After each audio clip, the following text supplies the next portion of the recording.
My name is Noel, I'm a psychotherapist. Welcome to my YouTube channel. Do subscribe while you're here. If you're watching this on my website, enter into your details into the contact page on that site and let me know you want to be part of the distribution list for the videos, and I'll send them to you as I make them. Today's video, short video on men and therapy.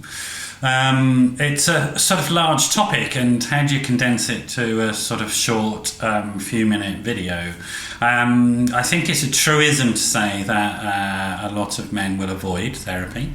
And it may be something sort of culturally built into sort of certainly our culture, sort of post-industrial Western culture. It's still very much thought of going to see a therapist for a guy would often be seen as a failure, as a last resort. So dealing with emotions in that way, imagining that the emotions, or fantasizing that it's about emotions that have become overwhelming and you can't cope anymore. It's not an easy thought for a lot of guys to think about that, and sort of a lot of the guys that come to see me have often come because other people have put a lot of pressure on them to come and see me. I do specialise in working with guys. I am one, there you go. And I was sort of joking the other day with somebody about how unusual I am in terms of somebody who has, a guy who has lots of emotional intelligence. It comes as part of the territory of what I do. I sort of don't want to get on a downer about this, but it is true that these sort of cultural signals that are sent off to men are about avoidance of sort of sharing with each other certain taboo type topics, particularly topics in which one might appear unable to cope, lower down the pecking order, that sort of stuff, where there's any sort of sense of competitive failure. It's not so true of younger men coming up. So some of the young guys I know who are in their early 20s are much more comfortable about sharing stuff with each other, which is great to see, and I think that's a sort of good move forward. But I just want to deal with a couple of myths about what therapy is about. Therapy isn't about just incessantly talking about your feelings. So if you're a guy watching this, or if you're a partner of a guy watching this, somebody that you might think about wanting to come to therapy, let me just say that again. Therapy isn't necessarily about incessantly talking about feelings, particularly painful feelings. Some feelings, in fact, if it involves trauma, we may not talk about at all. And I mean that very seriously. Re-traumatizing people isn't a good idea. So if you had a particularly traumatic background, we won't be going into that. I won't be saying to you, well, tell me all about it, so that you can feel absolutely awful and have nightmares again. We certainly won't be doing that. We'll be looking at sort of practical coping skills and practical management skills around that.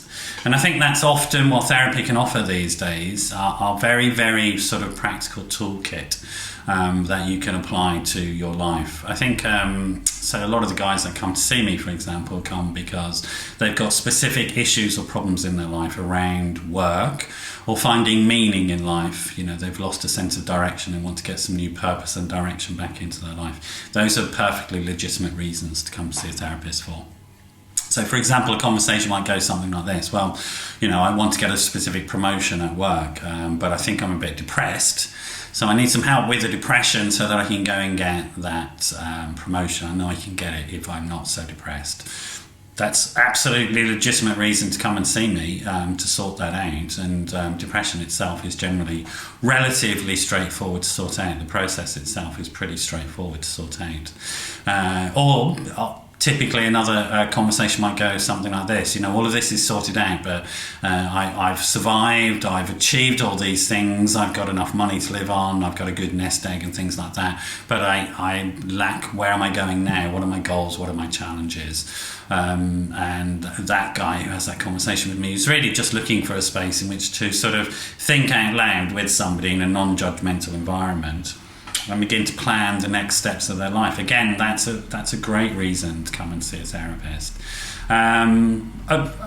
The usual reason is that you're overwhelmed, that somebody's put loads of pressure on you, your partner might be threatening to leave you. That's often the reason why guys come into therapy. And to be honest, waiting until that point isn't a smart move.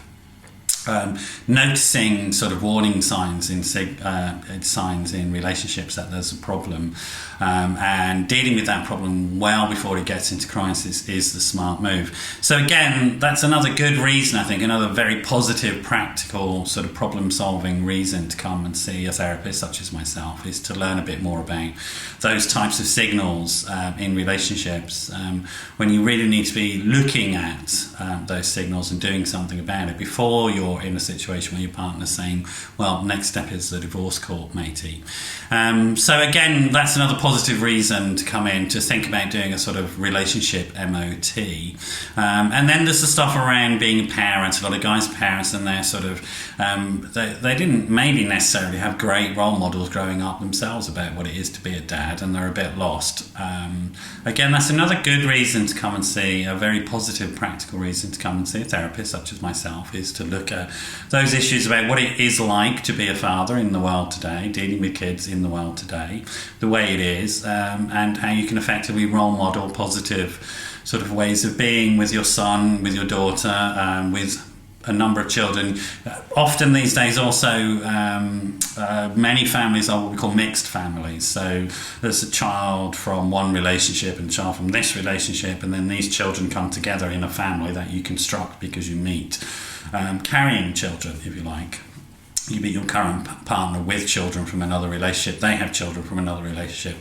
And then how do you construct a family around that? There are often issues, I think, for the step-parent of wondering whether they have a legitimate right to comment on what's going on with the children that they're not genetically responsible for, if you like. And again, that's another positive reason for coming to see a therapist such as myself, is to understand those types of dynamics. And just very briefly, yes, you do have a legitimate right.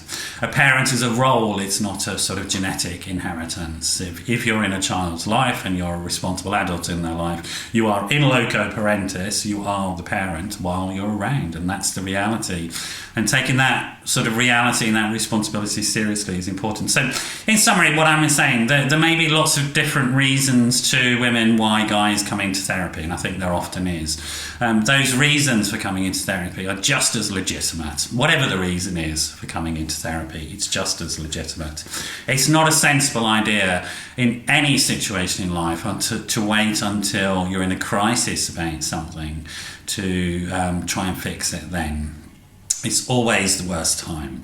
It's better off if you come in and get the fix for something well before it's become a chronic problem in your life. It's quicker and easier to sort out, and then you learn skills about avoiding problems in the future. So if you're interested, maybe you're just interested, you want to know more about this, we could do an assessment session if you like and find out if there is any way that I could help you. Give me a call.